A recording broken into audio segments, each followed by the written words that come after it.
Hey everybody, welcome to Delta Lodge Outdoors. This is your host, Julius Craig. From the woods to the water, from hunting to fishing, in the delta to the mountains, all about the outdoors. Hey everybody, welcome to Delta Lodge Outdoors. Today I have Mr. Greg Staggs with me. We're going to talk about what him and I talked about earlier. We're talking about the evolution of the saddle game and how it's changed in the last few years. Hey Greg, how are you? I'm good, buddy. How are you doing? Well, I mean, we caught up a little bit beforehand. Your day's been about as rough as mine, so but it's going. That's the good thing. It's going. You know, the fact that we're having bad days, that can be better than the alternative. At least we're having days, right? At least we're upright and we're not 6 foot under and all that, like. Exactly. So, but yeah, we'll kind of dive into it. What we talked about earlier was that the game has changed so much, especially in the last couple years. I got into saddle hunting. This would be my third season this past season. Okay. And everything's changed in those 3 years. Dude, it's changed so dramatically. You know, when I got involved, there were literally two companies, two retail manufacturers that actually made saddles for the public. And there was a whole bunch of DIY stuff going on, but there was two. And one of those isn't even in existence anymore. So it's changed a lot. It really has. Like my first setup was my first saddle was a Woods Outdoors from Robert himself, Robert Woods. Yep. And I had Robert on. Robert was probably the second or third. First, he was in the top 5 first podcast that I ever did. And we keep in touch and everything. And I've got one of his original Woods saddles, like the 2-panel and everything. Dude is super comfortable. Then I bought a little H2, but the like mesh seat and everything, just because of. Oh yeah, Heath Hart makes a good saddle. Oh, I really like it. People talk about like comfort. I can spend all day in that saddle. I think it's just the way. I think that's what I've told my buddy Brant, and he comments a lot on the stuff. Him and Brant, David, and Ty Overland on a lot of your stuff, and they were like, "Oh man, you're getting to talk to Greg tonight. Tell him we appreciate all the videos he puts out. We've learned so much from all that." And I'm like, yeah, we really all have, and we appreciate that. Well, I'm glad, man. The biggest thing I tell Brant, like he asked me about, like when he first got into it, he's like, "Where do I set my tether?" I'm like, "It's different for everybody." I said, I honestly like mine. It's above head level for me where I'm hooked to the tree. I said, I'm comfortable there. If I drop it down any further, I said, that's with the H2. When I use my Woods, it's about eye level. I was like, it's all in the saddle you're running, and he's running one of Jerry's CGM like Cobras. Yeah. And Jerry makes just great stuff. And yeah, he does. And he's got that, and Brand's like, it's just so comfortable and everything. I'm like, and then my youngest son, he's 10. He runs a pygmy rattler. He's been in it for 2 seasons now. Okay. And so we spend a lot of time in them, but it's like I started with a Woods and a Eastern Woods Outdoors 1-stick. Yeah. And since then, the only change I've made was I gave my Eastern Woods to Hunter, my youngest son, that's in the Pygmy Rattler now, and I use a Slick Rick. Okay. From out on a limb, but yep. You've used a lot of different things, and you've got a lot of different stuff that you've been hands on with, and so you've helped innovate the game, like you said, with a lot of stuff, and you got in the early part from where you're talking the first few saddles that were out. Yeah, like I said, there was just 2 manufacturers at the time. It was Arrow Hunter and Sophia Sparks owned that at the time. And a gentleman named Casey Jones was their lead designer. And they kind of came from the arborist industry. And they had a lot of experience, with loggers out west. Mm-hmm. And they were out west, like I think it was Oregon, if I'm not mistaken. But they were really the big retailer on the scene. And Sophia has since retired, and I think Casey's dabbled in trying to bring Arrow Hunter back as a brand. But and then Tethered had just launched when I got involved. I mean, literally they had just one saddle and a platform. That was pretty much it. That's all they had at the time. And I've been very fortunate to stay really involved. I wrote a big feature story. That's kind of how my background is actually as a writer. And, most people know me from my YouTube channel now, but actually I was a feature writer and magazine article writer for Bowhunter and Field and Stream, Outdoor Life, and a bunch of different outdoor magazines. And I decided to kind of see what the saddle hunting thing was all about. I wrote a big feature story that actually ended up being the cover story for Peterson's bow hunting about the time that the whole industry exploded. And so kind of got my name out there a little bit. I got really involved with the whole industry itself, and I've been very blessed. I've got a lot of great relationships. Everybody you kind of mentioned there, from Jerry Gross at CGM and Matt Garris with Out on a Limb, all those guys I've helped develop. I would say I've helped develop products, but I've given some feedback, and I've been able to review and field test and just get feedback along the way. And I'm very fortunate. I've got a lot of great relationships across the industry. That I've got an NDA signed with just about everybody. If I don't have an NDA signed with them, they just trust me not to give up any company secrets. So exactly. Yeah, it's been really cool. Matt with Out on a Limb is just awesome. I've lived in Oklahoma the last 3 years, so I've been actually probably about August of last year, we started doing a job in Enid. I had to go take it over as a job superintendent. So I went into his shop, and we had met prior to that at like the Oklahoma Hunters Convention. And he was just, down to earth, laid back guy. And I went in his shop, and the front door was locked, so I just walk around back and go in like the roll up door in the back where they're working at. And he just kind of looks at me like, who are you? Then he recognized me. I'm like, hey, bud. I was like, the door was locked. And he's like, it's because we're not open. I was like, oh, I'm sorry. And so we talk a minute, and I was like, and he's like, where? And I was like, I need to order one of these, whatever. And he's like, and his guy there was like, I'll put the order in for you. They were laughing at me, and we got to talking, and they do a little bit of a couple of his guys do a little bit of public land hunting on that WMA out there, and I showed them some pictures of a deer that I had pictures of the previous year, and they showed me pictures of him from last year, and we were hunting. My camera and his camera were probably 600 yards apart, but opposite sides of there was a road between us, and about 600 yards, and we both had this deer on there. He was massive, probably 165 inch public land stud, and and I ran into those guys a couple times when out there hunting. They're all a great group of guys, and then being from South Louisiana, like I've actually never. Because about the time Buzzard Roost started is when I moved from South Louisiana up to Oklahoma 3 or 4 years ago, and so I've never met those guys, but I've heard nothing but good about them also, and I know you've done some work with those guys also. But they really treated me well. Benny, I don't know, it was one of the first Mobile Hunter Expo shows I worked at, and Chris and the guys at Mobile Hunters Expo, they invited me to come in and be a keynote speaker, and I was just walking around, just kind of looking at stuff, and I kept walking past Benny's booth there at Buzzard Roost, and he kept asking me to get in a saddle, and a lot of people know I just refuse to wear a saddle unless I can open the bridge and just put it on. Yeah. I just refuse to sit through a saddle or pull it over my shoulder, and I kept asking him, like, well, can I do you have an openable bridge? And he's like, oh, no. And finally, he asked me like 4 or 5 times that I think I actually finally did set it the last day before I left, and I was like, dude, it is comfortable. I'm like, but we got to figure out something about that bridge. And he sent me a text or a private message probably, I don't know, a couple months later, and so goes, dude, I got to figure it out. And he sent me one, and I think I've been in it ever since. I actually changed my H2 to an openable bridge because I didn't like stepping through. People laughed at me about how passionate I am about that, but you could make it, I don't know, it could be the absolute best out of the world, but if I can't unclip it and just put it on without having to step through it or pull it over my head, there's no way I'm wearing it. You want me to tell you why I did it?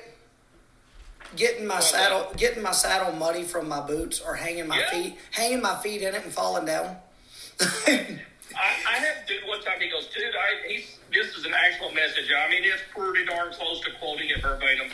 He goes, I used to laugh at you always talking about an openable bridge. He goes, I was putting it on this morning before I got in my canoe, and I I tripped over my bridge and Yep. fell into the edge of the water. Yep. And he goes, send me the link to your video. I know it's out there. He goes, but I know you'll find it quicker than me. I'm like, I sent him the link, and he goes, yep, I'll do it tonight. Yep. Oh, I changed it because first wearing snake boots all the time too, because they're just the bigger boots and everything. Yeah. And wearing them a lot, and it's like, it's a pain in the butt to get your foot through there. So I was like, I'm changing this because I hung my feet up, I got mud in it, and I'm like, but you jump back on you for a second. You said you started writing when you were writing, and you kind of, what was that time frame of like the beginning that the rest of the world got to see saddles? Because talking with Robert Woods, Robert was a linesman, so he developed his off of that style. And he had been using one for probably 20 years before it hit everybody started to see them. And he's like, and that's what. So what was your time frame on like that article, if you recall? Yeah, so gosh, it's probably been 6 or 7 years ago now. Yep. But when I wrote it, and of course I'd been wearing them for about a year before that. But it was just Arrow Hunter and tethered, and Arrow Hunters was super comfortable. It was way more comfortable than Tethered's first offering. And I'm not saying Tethered's uncomfortable now, no. But the very first offering was, it was they were really concentrating on lightweight. Greg Godfrey is, one of the co-founders of Tethered, and I think Ernie one time said something. The other co-founder said something about it. If he could hunt out dental floss and a pair of strings tied together, he'd do it. Yep. And that was their mindset early, was just lightweight. Well, and it wasn't as comfortable. The Arrow Hunter was super comfortable, but it was also built like a tank and it weighed like a tank. And so those were the first offerings, but it was just, it was still, for me, it was the profile of walking into the woods. I wear my saddle in and out, and so, I actually, at the time, I started with Wild Edge Steps, so they were all in a little bag slung over my shoulder, and so I wore my saddle in, I had the Wild Edge Steps, and I was pretty, and I think I did get I think I had a Predator platform from Tethered as well, but, it's changed, my game has changed so drastically since then now, it was still a lot of setup time. And honestly, that's why we eventually evolved. I mean, we hunted for several years before we got into one sticking, but, my youngest son, Gabe, who was hunting with me almost every day, we homeschooled our boys. So they, a lot of people know I hunt probably 100 days a year in a tree. And so my boys have had the opportunity to go that much with me. And we counted for wildlife management and everything, PE and everything else. But Gabe specifically was hunting with me at that time, and he was only 10, 11 years old, and for him to set up sticks, set up a platform, come down, break it all down, it was just taking forever. And so that was the part that, we evolved from, but we put up with that for several years. Yes, sir. See, like I said earlier, my first start was one sticking, and was funny and kind of not funny. Like I said, this was my third season of one stick, right? Yeah. It was my first season to rappel down. Oh, wow. I would one stick and go up and down using my one stick and my aider. Dude, Look, I don't know. I know of one person that advocates that, and I'm like, are you crazy? I mean, if you want people to hate it. Oh, I was like, I don't know how I didn't hang myself. Like, I don't know how something. Either. And do it in the dark and everything. Like, the first time I rappelled, I was like, holy shit, this is what I've been missing? Like, this is awesome. Yeah. And you missed the best part of it. Yeah, and it's like, but that's what I told Ty and Brand. I'm like, dude, if I've been doing it the hard way for 2 years, this just made my life so much easier. I tell people all the time, I'm like, look, if you don't want a one stick, fine. I mean, I get it. It's not for everybody. But even if you use 4 sticks, I would still tell people to rappel down because it's just so much safer. It really is. And it's like, like I said, I spent 2 years doing it. And the first time I ordered all my rappel stuff after I switched to the Slick Rick for October of this year. I switched to my rappel stuff, and I get it all hooked up. And I'm standing there at my house, and my wife's like, "Have you ever used anything?" I'm like, "No." She's like, "Do you know how to use it?" I'm like, "I watched the video." Yeah, like watch Greg Staggs. And so I literally like walk out the yard and hook it on the light pole beside the house, and she's like, and put my platform, my one stick up like 3 foot off the ground and stepped up on it, and she said, "You're not gonna go any higher?" I said, "No, I don't want to fall far." I stepped off and like worked and was like, "Oh, this is how it works." I was like, "I'll be back this evening. I'm going hunting." I went to the back because I hunt on if I'm not hunting public land, I hunt my own place in Oklahoma. So I went to the back, climbed up in a tree, rappelled down that night, left like all my stuff, pulled my platform, took it to the base of the tree, left my rappel rope hanging, left my bow in the tree and everything. Come back, she said, "Where's all your stuff?" So I'm gonna hunt there in the morning. This was awesome. I was like, I didn't even pull the camera. Like I left my video camera, everything in the tree. Like my hat's hanging in the tree. I was like, I have been missing this. This is like, I was like, I don't know how I'm not dead. And so I started teaching my youngest son. Like my oldest one doesn't care to hunt much, so my youngest one, he loves it. So I started teaching him with the rappel because I'll let him. He uses that he uses that Eastern Woods one stick, but I place it and only let him go up like 8 feet. Then I go get him and help him get down before he gets down that evening. So I'm like, and he's like, "When am I going to be able to start rappelling?" I said, I don't trust that you won't go to the top of that tree. That's why, like, if I give you a 40-foot rappel rope, you're going to try and use all 40 feet of it. So, no. Right. It's like he, it's that age with no fear. I heard him hollering. I was at home a few weeks ago, and I hear him hollering. I go to look, and he's in the top of a cedar tree that's like the height of our 2-story house hollering at me. And I'm like, "What are you doing up there?" "Well, I climbed up here to get away, just to relax." "Well, get down." Yeah. And it's like, dude, like... But no, that's what you've seen the changes, and you've seen some major changes. Because I mean, you talk about like the like how crazy some of the different setups have been and everything. Like the going from the wild edge stumps to the one sticks to the to the I think some of the biggest changes. The wild edge. It's so funny. There was a place and time for wild edge steps, and I think that was back when everyone was using full-length sticks. They were using, 28 to 30. I was going to say the 30-inch muddies. The old Lone Wolf classics. Yeah. And it was such a better deal. But nowadays, with the evolution of climbing sticks, most climbing sticks are good. I mean, just almost every climbing stick is 1.5 pounds. Yep. Obviously, we know there's a lot of them on the market now. Jamie has got tree sticks that's a less than 1 pound. Tether is usually right at about 17 ounces. They're usually about 1 pound and an ounce. And because I've had about 5 sets of them, and every time I weigh them, they're 17 ounces a piece. But they're right there at 1 pound, right? Mm-hmm. And so they're, a lot of times they're 14, 15, 16 inches long. You pair them with a good set of aiders. It really put about everything else out of business. I mean, so you don't need the wild edge steps anymore because a full climbing stick you don't have to worry about kicking out on you is the same weight. Yeah, well, and they've gotten so much lighter. A full climbing stick's probably close to what the weight of that step used to be. Step is 1 pound. Yep. And then you've got to be. I worked for them for a little bit actually on the books and did a lot of marketing for them and stuff and I got really really really good at tying the loop, or some people call it a knot that holds that thing on there. But you've got to do it often, and you've got to be good at it to do it. And otherwise, you got to worry about kickouts and stuff like that. And you strap on a 12 to 14 to 15 inch stick, you don't have to worry about it kicking out near as much as a step. So it's just a lot safer, and it's the same way. Oh yeah. So I think the whole industry kind of left that and started going to sticks, and then you get people talking about one sticking, and that's a completely different ball game. Oh yeah, that's one sticking is they've gotten so much. Eastern Woods, they make a great setup. Yeah, they're out of the game and what do they weigh like now for say, what I mean, like for where we're going with everything, their sticks 6.2, 6.4 pounds.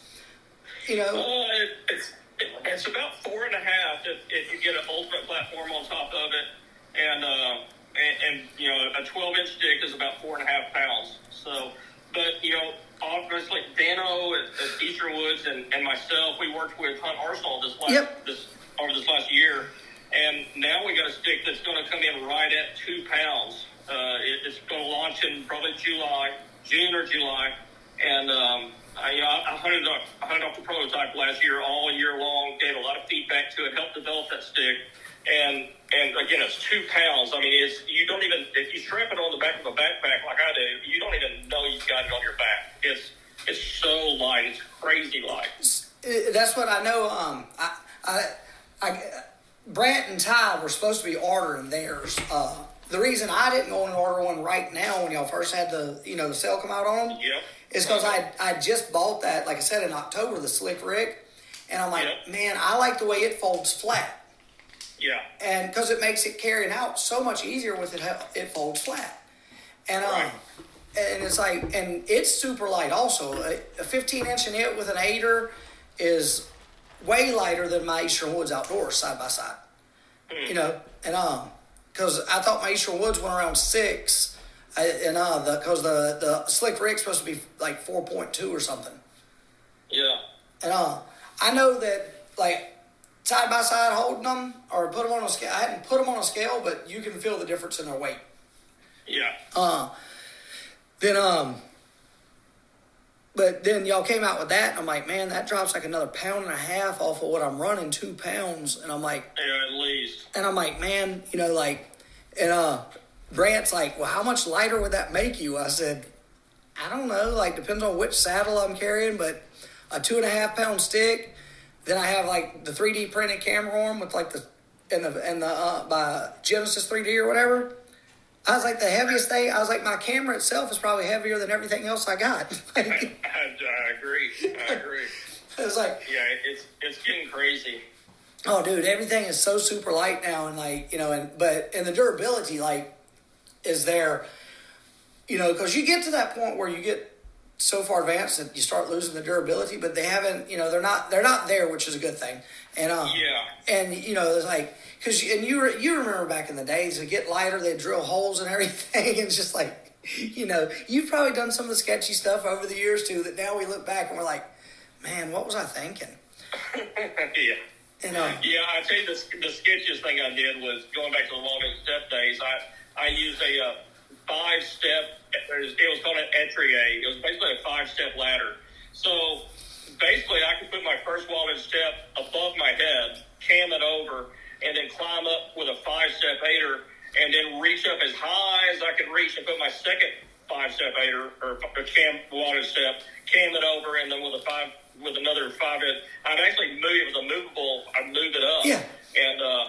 And then, so it was just like, we were putting big rolls of hockey tape to keep the hook from sliding back and forth. And you talk about sketchy. It was, none of us were rappelling down at that point yet. No. So we were climbing back down that crap. And I'm another one that's lucky to be alive here. That's what Robert and I talked about when we first recorded I think Robert and I recorded, looking at it the other day, it's been like 3 years last week or something. And him and I both talked about being in our early 20s before we even knew what a safety harness was to tie off. Like, we didn't, what is this? Didn't know how to use it when we got it. Like, it came in a new deer stand. We're like, what is this? I was like, and I got to laughing because I told him, I said, in all honesty, like, after I got the saddle from him and everything, and I texted him, we were talking, he said, what do you think about it? I said, well, dude, I'll be honest with you. He said, yeah. And I said, I'm 36, 37, whatever I was at the time. He said, yeah. I said, this is probably the first time that I ever recall tying off. Wow. And he's like, dude, really? I was like, yeah. I was like, I said, I make sure my kids are safe. And, but I was like, I grew up 10 years old. My dad, we hunted public land. My dad gave me the climber. I'm 10, 11 years old, carrying it on my back. Go climb that tree right there. He'd send me up a tree 10, 15 feet with a climber and a bottle of water in my gun and come back in like dark and get me. Wow. And I'm like, I tell him all the time, I'm like, dude, either I don't trust my kids or you trusted me way more or I love them more than you did me. I ain't figured it out yet. I was like, you just left me out there on my own. Like, he's like, well, he's like, you learned though, didn't you? Luckily, I didn't because I had one choice: learn or else. I was going to say, some of it doesn't. I mean, you don't want to not learn. Yeah. Man, I've been fortunate. I started off with an old steel D-bar climber that I bought in the probably late '80s or so, but it came with a harness, and I've always used them. So That is awesome. That's what I'm a big advocate of it now. yeah. And like I said, I'm 40 now, and I've been saddle hunting for 3 seasons, and that's how long I've been tying off. So a lot of climbing with lock-ons, hunting climbers, hunting ladder stands, and just never tying off, never thinking what could go wrong. Well, I saw firsthand the benefit of it once. I was in I think I'd taken a lone wolf hand climber and then I can't remember exactly how I did it. I think I was in a lone wolf hand climber. Back then I was using lone wolf a lot, and I put an alpha hang on right underneath me. But we were sitting on a field edge, and I had a big doe come down, and I shot it. And my oldest son, he was probably about 7 at the time, and I don't know what it was. He just got excited. He wasn't thinking. I mean, right after I shot that deer and she dropped, he leaned out, and all of a sudden I just hear a noise. I'm above him, and I mean, it wasn't anything weird. It was just a weird enough noise that caused me to look down. And when I looked down, he's just dangling from his harness right over the edge of the stand. And of course, he's 6 or 7 years old, whatever he was. I just reached out and grabbed him basically by the back of the safety harness, just yanked him right up, put him back on his stand. But yeah, I mean, he would have. I mean, we were probably 15 foot off the ground, but 15-foot fall would have been a lot for a 6, 7 year old kid. So I was very glad that we had him in a harness that night. It doesn't take far on any fall, it's like, it's like, especially depends on how hard the ground is. There's so many variables in it. Oh yeah. I had a cousin fall 6 to 8 feet and hit his head on concrete. Oh. And we can laugh about it now. It messed his equilibrium up for a while. He had to have several surgeries, but if he turned real fast or was squatting down and stood up, he looked like a drunk guy staggering everywhere for 2 years afterwards. And it took him they had to do 4 or 5 surgeries to get it right. It was something about kept creating pressure on his ears. But yeah, he looked like he was. If a cop saw him walking around somewhere, he was getting a field sobriety test. And but he got fine out of that. But we laughed about it because he's and he just kind of tripped, and it wasn't a far fall. It was just the way he hit. So that's one thing you gotta be careful about. But so you, like I said, the one stick that's coming out, I know for everybody else, and you said you've hunted it this past year, and I saw your stuff on it. Is it? I hate to use the word game changer, but is it the game changer they say it's going to be when it comes to weight and packability? It is. So I've had a couple people that have private messaged me, and I know I know what stick, they're hunting off of the Ultimate One Stick now and everything. They're like, dude, is it worth changing? Is it worth changing? And I tell them, because it kind of depends on how much disposable income you have, how much do you want to be on cutting edge of everything, right? Yep. And for the guys who are really struggling income-wise and everything, I tell them, look, don't go buy this stick just so that you can say you're 1.5 pounds or 2 pounds lighter. I don't recommend that. If that's all you want to do, and you're really, it's hard to budget and money's tight, don't go buy the stick just so you can say it's 2 pounds lighter. It's going to do the same job. And the reason I say that is, your weight will fluctuate, your body weight will fluctuate 2 pounds in a couple days. Or more, yeah. Or more. Yeah, you can, don't drink as many Cokes and stop going to McDonald's for a couple days and you'll lose a couple pounds. When you carry your backpack in, put one less bottle of water is 2 pounds. Yeah, but if, they're essentially all going to do the exact same thing. You're going to be able to kill deer off of it. It comes down to your hunting ability, putting yourself in the right spot.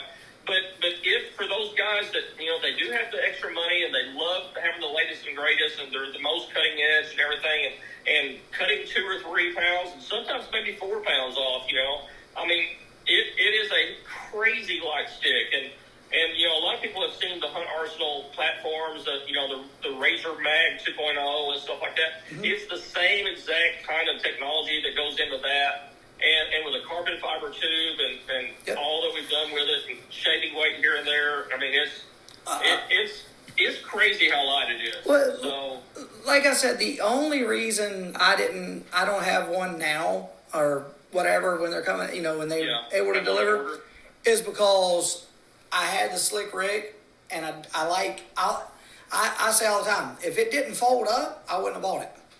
I liked it because it folded up, and it was like, and it was a couple. It wasn't about the couple. It's a pound or two lighter. It wasn't about that. It was I could fold it flat, and it fits on the outside of my book sack flat, and I don't have to worry about it turning and it catching anything or whatever. It's flat. yeah, And that was just. And then another thing I liked about it is because you can actually adjust your platform where it's either flat or tilted. right. It has that set screw in it where you can adjust your platform. That was nice. And because I have the my out on limb has the flat upper, and Brant bought Brant before he ordered what you got, the Hunt Arsenal there. He looked up and they had a guy trying to sell it was an 18-inch one stick, which is too long for Brant, but it had both uppers. It had the aider on it. It had the rappel rope, the Mad Rock. He bought everything. Guy got it all, tried it like once and didn't want it, and he bought it for like $350 for everything. Wow. And so I was like, that's not bad. He's like, and so the other day he's like, hey, I'm gonna sell the platform. I was like, hey, switch it to the flat and let me keep the angled one. And I was like, that way I can put it over on Hunter's if he wants to, because I said he's hunting on the flat one now. He's like, okay, we'll keep it and put it on it. And he's like, he's like, order another stick and throw it all together and we'll have a spare stick. I'm like, I may do that. But and that was that was the reason that he was like, well, I can sell it for a couple $100. I cleared my rappel rope and all that in the deal, and I'll go buy my Hunt Arsenal. I'm like, dude, that's a great gig. I would do it. But they've got so much, and like the technology changes every year. Even on your saddles, like some of the lighter stuff that's out there, like you said, the originals were the big bulky ones, and then everything's just gotten super light on those also. Yeah. And the comfort ability to me is a lot in the setup of the saddle itself too. Obviously a 2-panel is going to be more comfortable than a 1-panel, but apples to apples, 1-panel, a regular one to a 2-panel. If you set your 2-panel up correctly, you're going. I'm trying to figure out how I want to word it, and you'll understand. Like, you probably know what I'm trying to go with this. Your pinch points are going to be created on how and where you set stuff. Right. And I think that's the biggest problem. A lot of people don't see. And you've spent 100 days or more a year in one. You could probably explain. Can you can explain that a little better than what I'm trying to say there? But you understand what I'm getting at with a saddle. Well, yeah, and I think some of it has to do with brand. I think I counted them up one time last year. I think I'm on my 31st saddle, and for the most part, most of them are pretty good. Mm-hmm. There's some that I found that were just excellent. Yep. And TX5, I ran TX5 for a long time, and still have a great relationship with Matthew Tompkins, the owner and founder of TX5. Of course, he sold out. He's now with Latitude, yes, sir, as one of their chief designers, and brought a lot of their stuff, the technology from TX5 over to Latitude, and there was a great venture partnership for those guys. But TX5 was a phenomenal single panel saddle. I loved that saddle for a long time. The only, of course, now I run a Buzzard Roost. A lot of people know that. But the thing I found with the Buzzard Roost, the 2-panel saddle, is with the TX5. A lot of times I would tighten it above my pants belt as I'm walking in. A lot of people say, well, how does your saddle not slip down your waist? Because I'm a typical middle-aged white guy. I don't have a butt, but I was always tightening my saddle belt above my pants belt above it. Well, then when I get to my tree, I would have to unloosen it just a little bit and slide it below my pants belt, and that's where it was super comfortable when you're in a tree. Well, the great thing about Buzzard Roost and the 2-panel is you don't have to do that anymore. That top panel holds it and keeps it from sliding down. I don't have to worry about it anymore. And then when you're in a tree, the bottom panel is what you're leaning into, and the top panel just becomes more of a back band. And I run it about as low as possible, almost all the way down to my lower panel. and it's just a low lumbar support for me. And so neither one of those saddles, either the TX5 or Buzzard Roost, I mean, I could pick. I still own all my TX5s. A lot of people, they're like, "Did you sell them all?" I'm like, "Nope, I got them all because I could grab a TX5 today and be just happy getting up in a tree with a TX5 as I am my Buzzard Roost." But yeah, neither one of those saddles have pinch points, and a lot of it has to do with the way the fabric's made, where it's folded, where you're talking about how does it happen, your pull points, and that's why Buzzard Roost is so good. You can micro adjust everything down with the M seal, with the little, and he's got a patent on it. How it adjusts. You can adjust everything on your bridge to the pull points of the lower bridge, the upper bridge, everything. You adjust it one way and it pulls from the top. You adjust it a little bit back the other way, it starts pulling more from the bottom. Mm-hmm. And you can literally adjust every pitch point out of the Buzzard Roost, and that's one thing I love about it. That's actually really cool. I did not know all that about them. Like I said, I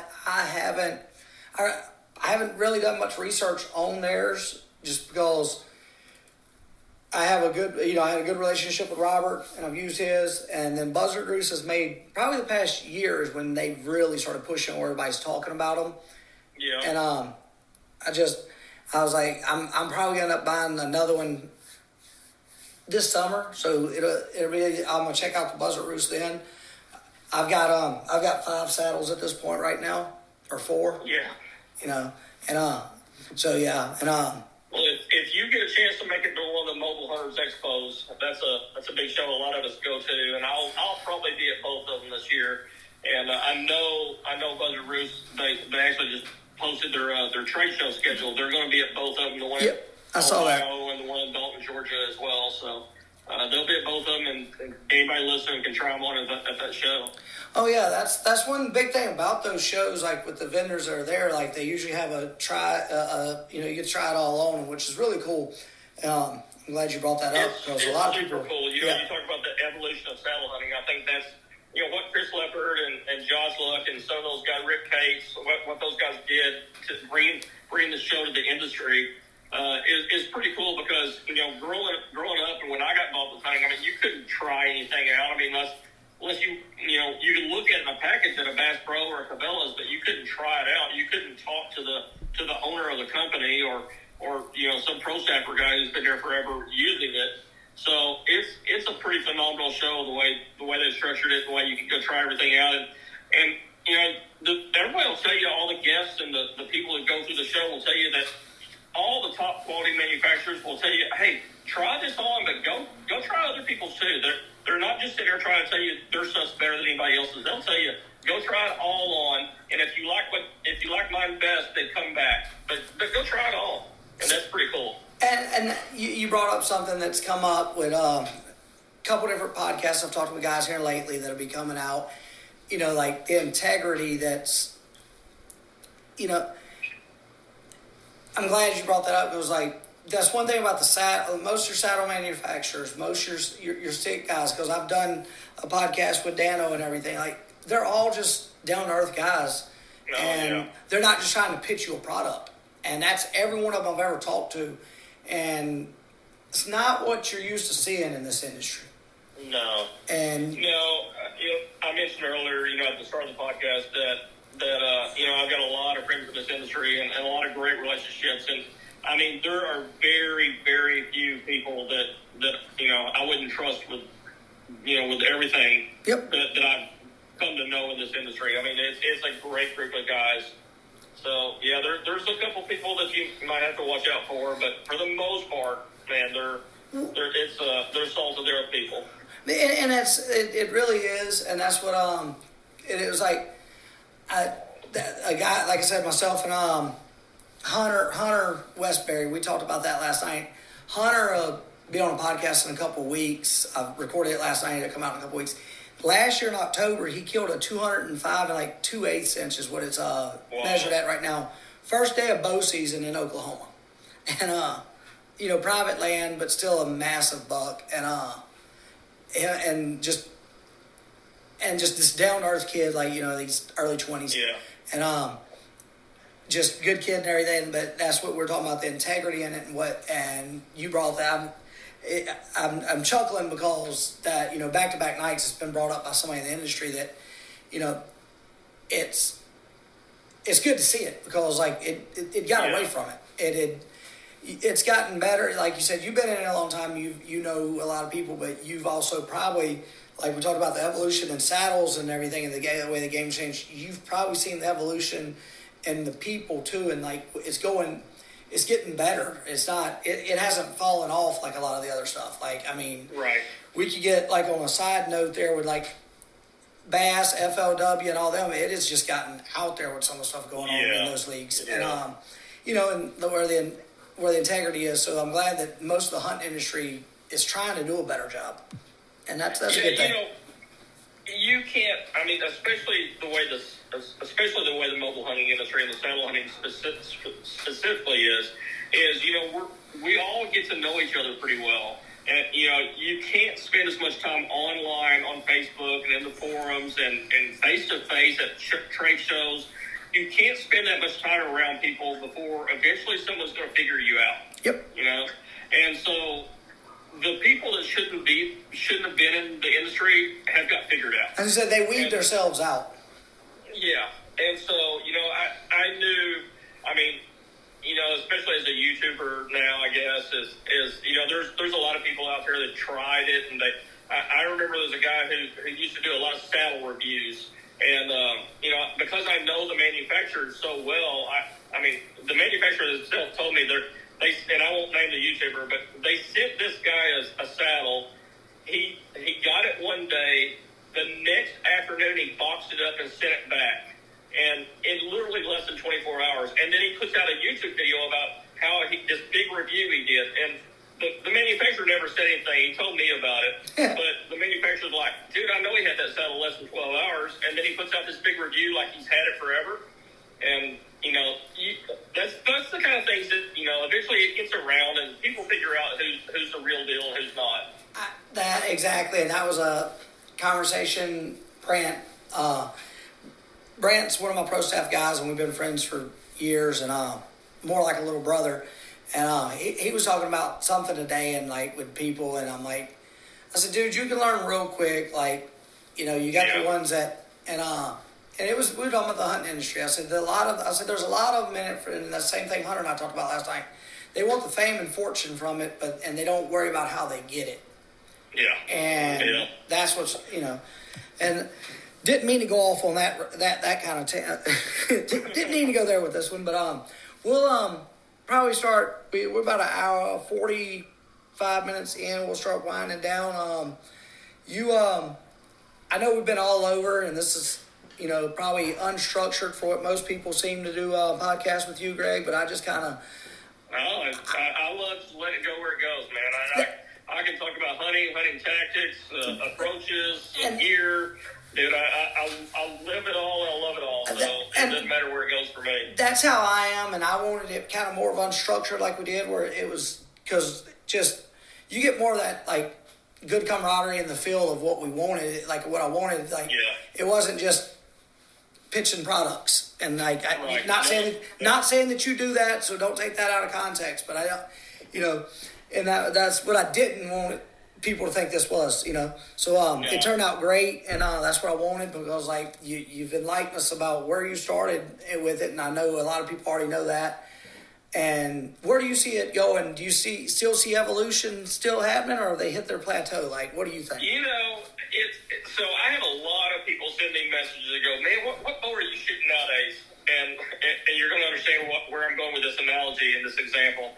So a lot of people ask me, I said, man, what bow are you shooting? Are you shooting, the new Matthews Lift or this or that? I'm like, dude, my bow's from 2010. And I get so many people that are shocked when I tell them I'm shooting a bow from 2010. In fact, I've got 3 of them from 2010. And the reason why is I think bow efficiency peaked in 2010. And I could go into a lot of reasons why.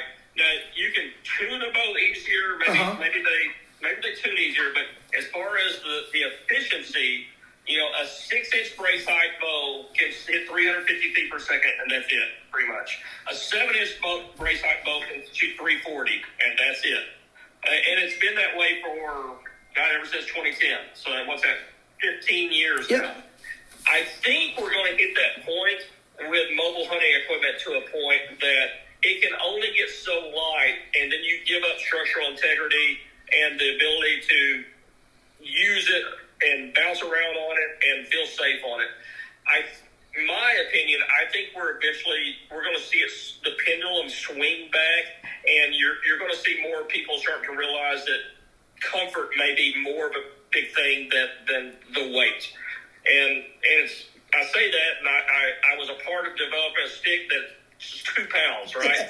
but that was a pretty cool thing. But I still think comfort is going to be primo in the future, because again, you can lose 2 or 3 pounds in your body weight, and I think that's where I think the industry may start going that way, is focusing on fitness. And if you're going to be a real mobile hunter and going out and doing all this stuff, I think there's a market for hunter fitness, and I know a few people try to do it, but not mainstream. And I think the gear's going to get more comfortable, and people are going to get more fit. That's what I predict in the next 5 to 10 years. Okay. I believe so too, because it's kind of like the saddles saying they have a 300-pound weight capacity. Yeah. I asked Robert one day, I said, Robert, why do y'all have that? And he says, well, that's what we test them to. He said, we test them about that. He said, but with insurance, it's like double the price if you go over 300 pounds. 100%. And I was like, okay. He said, anyways, would you want something over 300 pounds strapped on an 8-inch tree and it be in your name? Yeah, I'm like, yeah, exactly. And I was like, fair point. But we've gotten, now, like you just said, like the comfort, but now we got to get back down to America's in bad, America's in bad physical shape, the people. It's bad. Yeah, I'm not. That's why I clarify what I sound. I don't want to go off sound like I'm on a political tangent there. I'm on one of the people. We're in bad shape. Like when you called, I'd actually just grabbed dinner and but I'm eating canes. Like that's not the best thing to eat. It's like and anybody who's followed me on YouTube can watch over the last couple of years. I'd actually let myself get in pretty bad shape. I actually picked the scales this morning at 183, which is 13 pounds less than I was 2 months ago. That is awesome. I'm making a big concerted effort to get back in shape myself this year. And, you can only watch so many videos of yourself and go, okay, that's ridiculous. I've got to kick it in gear. That's in October when we made our hunt and Brant and Ty was there. Brant he had lost 50 pounds from May, starting beginning of the year to October. And I got to laughing because we did a lot of hiking and and it was, it's North Louisiana, it was flatland, but we put probably 8 miles on the ground the first day scouting.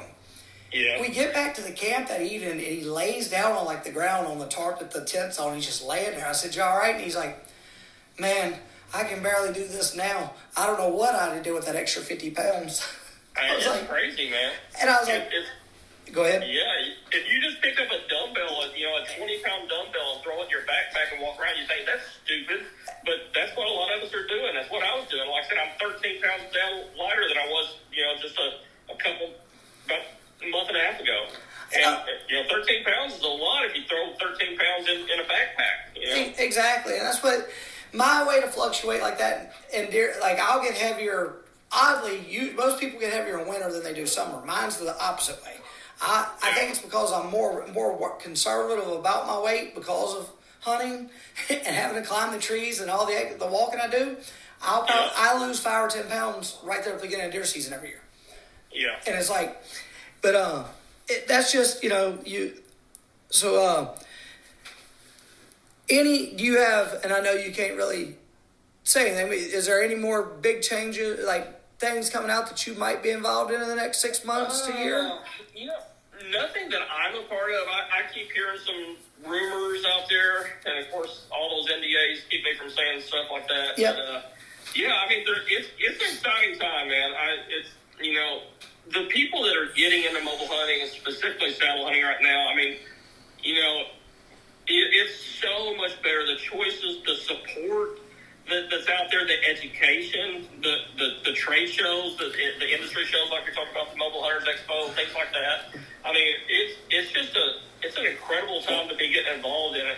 And then, you look at people like Jacob Splinter and Jake Bush and people that are putting out the real good education on, how to hunt thermal hubs and how to access, like Jacob Emery, how to access via water. And of course, a lot of people saw my canoe buck I killed. I got him out via canoe this year. And that was an awesome deer. Like that. I mean, it's just a great time to be involved in the industry from a consumer standpoint. That's what I was actually going to bring up your canoe buck earlier. That was the really good deer you killed this past year. Yeah, it took a lot of gyrations to get back and get him. It's one spot that I only hunt a few times a year because it does take such an effort to get back there. But when I'm back there, it's like, I don't know if you've ever walked up on a bunch of squirrels in the woods and they don't even pay any attention to you. It's like you're in a spot that it's the first time they've ever seen a human being. They feel safe. And that's kind of the way this spot is. It's like I can walk through there and the squirrels don't even run from you. And they're like, I don't know what you are, but eventually I'm not going to let you get too close. But it's not like they're scared to death. And that's kind of the way this spot is. It's pretty cool. I actually shot a 150 there about 3 years ago, and I clipped probably about an inch below his heart and just threw his brisket and was never able to uncover him. And I gritted and gritted and gritted. And this year I was able to kill him. So it's a cool spot, but it's access is everything. I probably place more importance on access than I do anything else in hunting. Exactly, and that's like a lot of people talk hunting the winds and everything. Yes, that's great, but you got to access it on the right wind also. They'll leave that part out. Like the guys that are consistently killing good deer, they're not leaving that part out. That is like, it's like if you don't access it correctly, it doesn't matter what else you did. You blew the deer out. Dude, here's a great example. I wrote a story for Peterson's Bow Hunting. It's probably been 4 or 5 years ago now, maybe even 6 or 7. But I was coming in from his public parking spot, and it literally was a mile and a quarter walk in and around and through to get to this pinch point I wanted to come to. And it's just a killer spot. It's completely different than what I mentioned earlier. I mean, it's miles and miles away. But this other spot is a killer spot. And it just went cold on me for like 3 or 4 hunts in a row. And I had been hunting a lot because it took a long walk to get there. And it was set up so perfectly I could hunt it multiple times in a row. And all of a sudden it just went cold. And I'm like, the deer should have been coming from a private cut cornfield, ag field from about a mile away, filtered past me, going back to bedding area, and nothing. And so finally I got down at like 8:30 or 9 o'clock. I hadn't seen a deer in like 3 cents, and I get down and I start walking my way, scout around, and I finally go make this circle, and I get kind of close to that cut cornfield, and some guy whistles at me from a stand, and I'm looking around, finally I spot him, he's 18 foot up in a tree, he's whistling, and he's like waving, flagging me down, and I walk over to him, and I'm like, how did you get in here? Because I got here like 4 this morning. You didn't walk past me. How in the world did you get here? And he kind of like brags, and he points out to the cut cornfield. He goes, "Oh, I've got permission to come across that field." I'm like, dude, that's the field that the deer are in at nighttime at dark. That's the field that they're in when you come in to set up. He goes, I'm like, let me guess, you've been coming in here about 3 or 4 days, haven't you? He goes, yeah.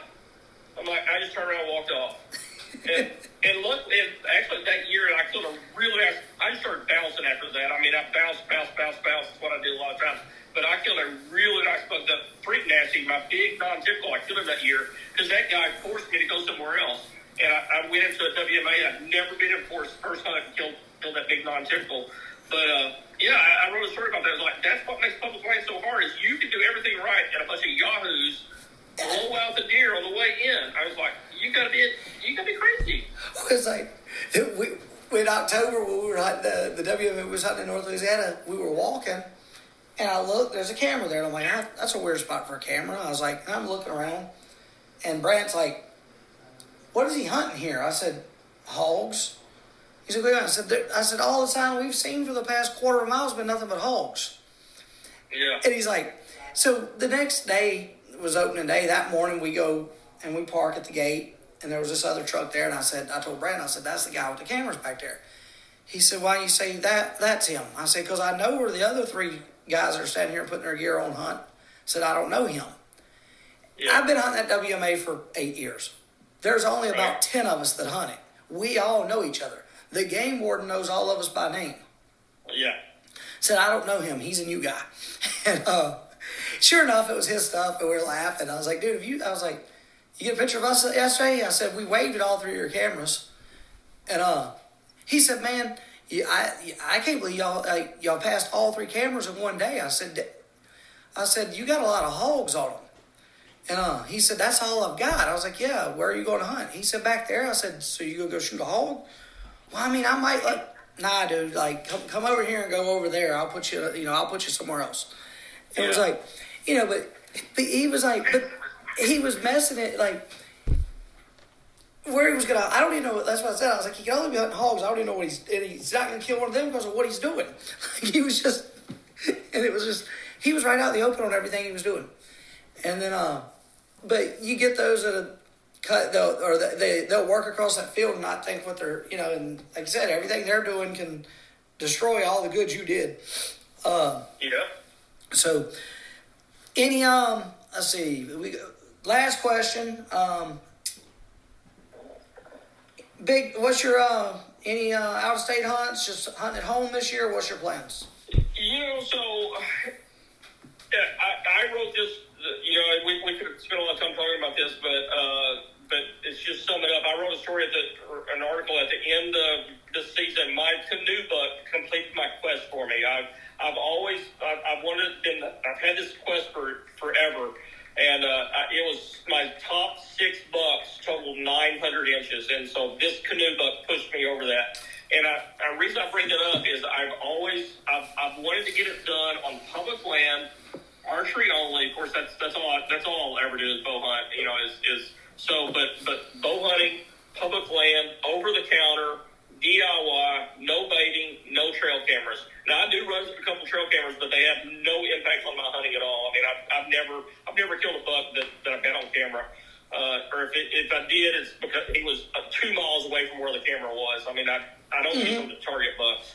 And so I completed that quest this year. I got my top 6 bucks now are over 900 inches. And I just always wanted to do them public land, over-the-counter tags.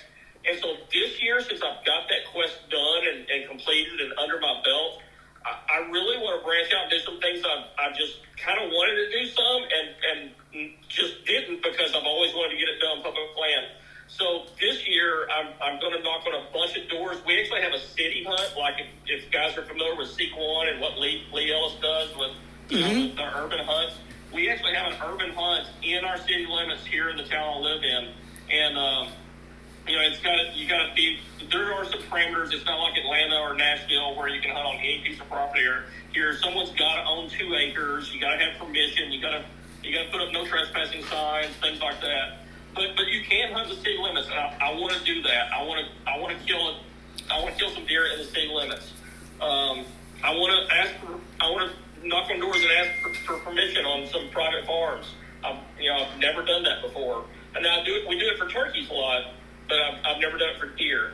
And so I'm just going to branch out and try a bunch of different things and see what that'll get me. I mean, I've been pretty successful in public land, but I'd like to see what I can do on some of those other spots. I get that totally. That's 900 inches on 6 deer is impressive. Yeah, doing it the way, like I said, all public land. All public land, all archery, that's massive. Yeah, I was glad to get it done. I've been sitting 4 or 5 inches away for years, and it just took one more good buck. And like I said, I thought I had him when I shot that 150 an inch or 2 below the heart, and just misjudged the range on that one. And but yeah, finally got her done, and so now I can go on and just do some weird stuff. Urban hunting. I actually put in for an Iowa tag last year. I put in for a Kansas tag last year, and I've never wanted to go out of state because I always wanted to get it done on my home stomping grounds. And so that just kind of freed me up now that I can try to go through some weird stuff. Did you hunt Kansas last year? No, just put in for A point? Maybe I said put in for a tag. Okay. Just put in for a point. Are you putting in the draw? I've got one Kansas point and one Iowa point now. I've got one Kansas and one Iowa. We put in this year to draw Kansas, and if we draw, because this would be our second. We have 1 point, and most the area we're trying to draw in, most people are getting it with 1 point plus the draw. Yeah. So we're shooting for drawing Kansas this year, and we'll actually be hunting somewhere in Unit 8 or 9, Okay. like way up north, almost Nebraska. Then Iowa, I have 1 point. I'm gonna put in for another point. And Nebraska is also moving to a point system technically, Okay. and I have a point there. I'll put in for another one, and I think something I was looking at the other night. I wanna go hunt the Adirondacks in New York, probably because I did not realize they have the massive amount of deer they have there. Yeah. Their bear season overlaps with their deer season, September and October, and it's under the same license and same tag, and it's like $200. Oh wow. And it's archery. And they have like 1.2 million head of deer in New York as a state, which totally shocked me. Yeah. So it kind of jumped up there on that list that I didn't. I was like, that'd be an easy. My wife doesn't. I got fortunate in that. Like she's not a hunter, but she is perfectly okay with me going and making trips hunting and everything. Yeah. And I'm like, that would probably be a really easy trip to sell her on though, because I could be like, hey, you want to go? And like she'd be happy to go on that one. Yeah. But that'd be cool. That's probably like if we draw Kansas this year, that'll probably be the only big hunt I make. Then next year I'm gonna shoot to draw Nebraska maybe. And after that, or if I don't draw Nebraska, I might do the like an over the counter somewhere. But Right. all right. Well, I appreciate your time, Greg. You bet, man. If you want to give us, most people know it already, but give us your Facebook and YouTube and all your handles you got there. You can just find me on Facebook under Greg Staggs, and if you run that through search on YouTube, Greg Staggs, it'll pull up me or my actual channel's name is Staggs in the Wild, and I'm on Instagram, but very, very rarely as Bowhunter, BOHNTR, but mostly Facebook and YouTube. Awesome. And that we appreciate. That pretty much sums up my podcast with Greg Staggs. Really enjoyed it. Look forward to having Greg on again anytime. Probably gonna wait till after this deer season so we can both talk, because I think we're gonna be in Kansas, both of us this year, so that'd be really cool. And we'll see where each other's at, see if we can actually get together in person. Thank y'all for taking your time and listening to this episode of Delta Flies Outdoors by Julius Craig.